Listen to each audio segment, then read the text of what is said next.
Many thanks to Spark, the presenting sponsor of African Tech Roundup's podcast miniseries on the entrepreneurial progress being made in some of the world's most vulnerable states. Spark is a Dutch NGO that bridges the gap between higher education and entrepreneurship in fragile and conflict-ridden regions of North and Sub-Saharan Africa and the Middle East. To learn more about Spark and the opportunities they're creating, visit sparkonline.org. That's spark-online.org.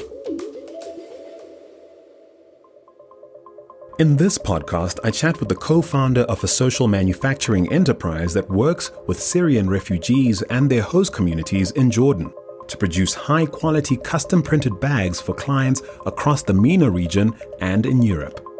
My guest also happens to be a specialist in economic empowerment projects with the Jordan River Foundation, a World Economic Forum Global Shaper, and a Swedish Institute Fellow.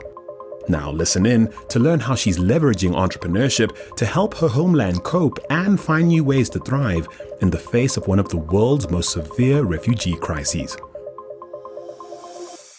This podcast was taped at the fringes of Spark's 6th annual Ignite conference, a premier gathering of refugees, entrepreneurs, educators, private sector actors, government leaders, academics, and NGOs. This is an independent African Tech Roundup production. The opinions expressed by me, your host, and those of my guests do not necessarily reflect the opinions of the presenting partner, Spark. Hi, my name is Raneem and Muqbel. I'm from Jordan. I am the co-founder of TEENAH. TEENAH is a social enterprise for manufacturing. We manufacture cotton bags with the Syrian refugee women and women from their host community in Jordan and export these products to businesses and hotels and other companies in Europe and USA and Japan and recently MENA region. I am also a workforce development specialist. So I work in economic empowerment for post-conflict projects, mainly with refugees, focusing on their livelihood in their host communities and how they can sustain and gain more resilience. Welcome to the African Tech Roundup. I'm privileged. Oh, please, we're privileged to have you. My immediate question is, how do you end up in this space?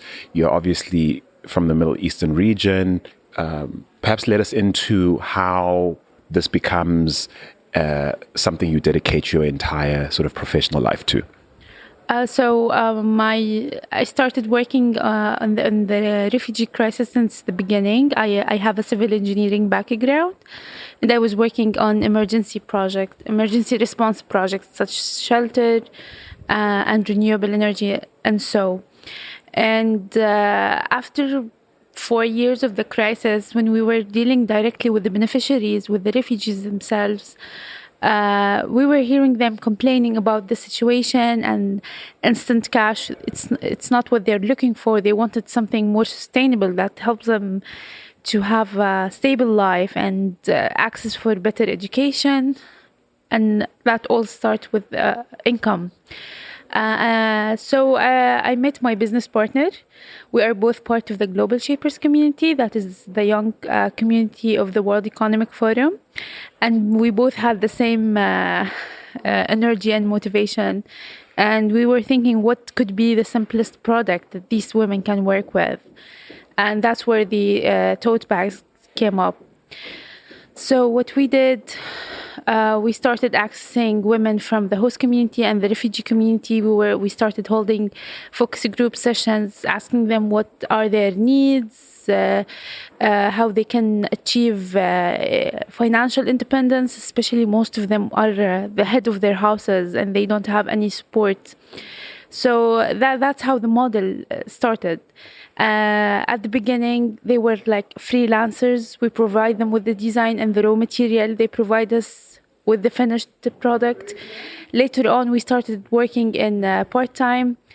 After that, with less than a year, we were able to have 18 people in the team working on full-time, getting skills enhancement training from other partners we were working with. And this is the model we're trying to develop, to have an access point for these women to better education and better income.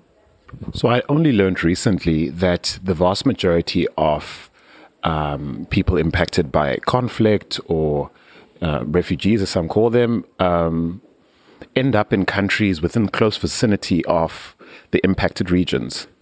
And so for those of us who aren't familiar with Jordan and perhaps countries nearest to Syria, which, contrary to popular perception, are the ones that have received the most refugees relative to, say, other places like Europe and North America. Set the stage for those of us who don't quite understand what that might look and feel like and how that would impact your community and country in the case of Jordan. In the case of Jordan, I think Jordan is the second biggest host of the Syrian refugees. Jordan is 10 million of population. I think we're almost 9 something. And there is 1 million registered refugees. From the crisis. Jordan is not that developed country, so we have some infrastructure problems. We already have an unemployment problem prior to the refugee crisis. So when the crisis started and we had this rapid increase in population, of course there's going to be sequences, but it should be dealt with, because at the end of the day it happened and it is what it is. So it's a small country and with a sudden increase in population, and there was a gap for most of the new refugees or the new incomers, that they missed schools, they couldn't have jobs, and this is very bad for everyone. I mean, we should get to a point where it is a win-win situation for both the host community and the refugee themselves. So they both have potential, and they both need to employ it. And what's the current public policy towards refugees in Jordan? Would you say that a Syrian refugee can enjoy the freedoms of, say, movement and economic participation as a Jordanian citizen? Not fully, but it's getting somewhere, I hope. The thing with employing refugees, that they need special work permits, they need special security cards so they can move freely, and they can't work in any job. There are closed professions only for Jordanian, and this sometimes creates conflict, and that's what we tried to do at TEENAH, that we have a cohesion between the women. That's why we intended to bring women from both sides to work together. And it worked amazing, to be honest, because most refugees are located in rural areas, in very far away neighborhood. And this created more frustration for both their neighbors and for themselves, that they both are fighting for the very little and poor infrastructure, or for the very little services.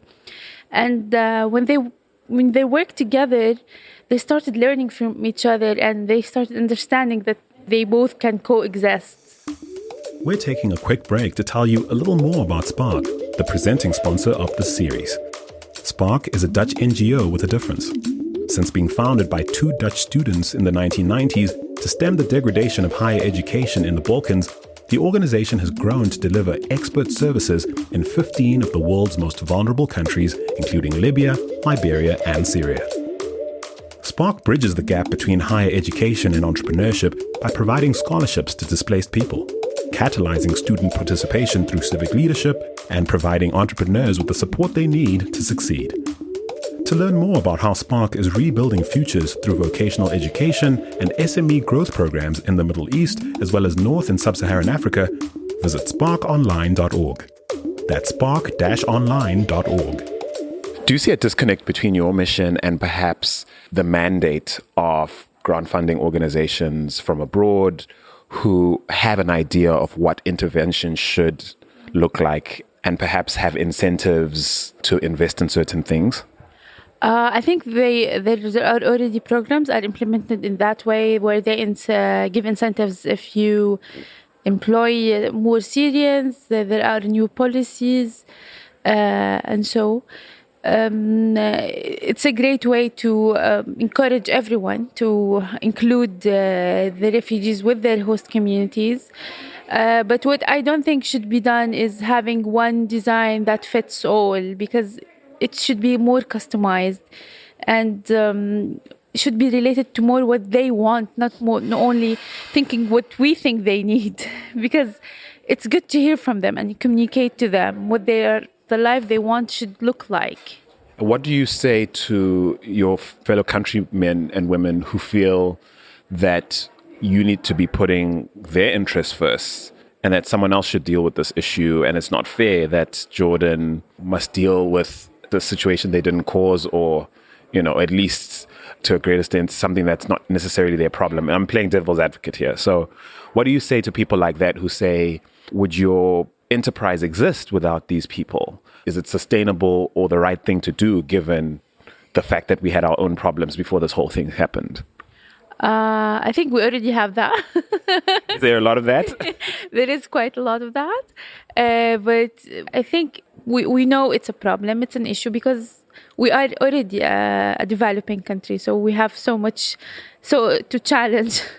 But to look at it as an opportunity, not as an issue.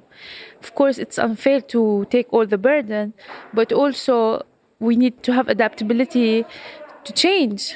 It's good to look at it as an opportunity and human potential. That is a lot of talents. That's a lot of new potential human work. I mean, we can employ them and make use of it to create more inclusive industries. So there's an argument for self-interest here. Well, self-interest, and I mean, it's common sense. So there are oversimplifications made. When we read about refugee crises from afar and we read about what's moving the needle, and the things that usually catch the headlines are flashy, or apparently kids are learning or are being reminded of their homelands through VR, and there are these art projects that are helping people deal with trauma, and there's initiatives around, creative forms of education. In your opinion, in a pragmatic sense, talk to me about two things: education and perhaps entrepreneurship. Why is entrepreneurship, for example, let's talk about that first. Why is entrepreneurship or business or enterprise in general the best way to engender economic participation and economic progress, as opposed to, say, I don't know, put money in envelopes and just hand them out, or or just ensure people are fed, or create some sort of support system that ensures that people are getting the resources they need? Why entrepreneurship? Well, I think entrepreneurship in such case is a solution, not a luxury. Because... What do you mean by that? I think it's in the Middle East case, not only Jordan. We already have unemployment problem. There are no jobs. So you have a lot of young people. Most of the population is young. 2/3 of the population is young. So you can do the money envelope. That would be great. But that can be done once, right? And after that, what should they do? More envelopes. Well, I'll be grateful if you have a lot of them for me. Not quite. But I take your point. You're saying prioritizing entrepreneurship is an existential issue on to some extent. Yes. Right now, this is the realistic and the best case scenario approach that Jordan should take to support entrepreneurs and social entrepreneurs to help getting refugees included. Not only that, there are no jobs. So if you want to create a job, you want to support entrepreneurs who are providing more jobs at the end of the day. But I think the word entrepreneur implies a certain level of agency.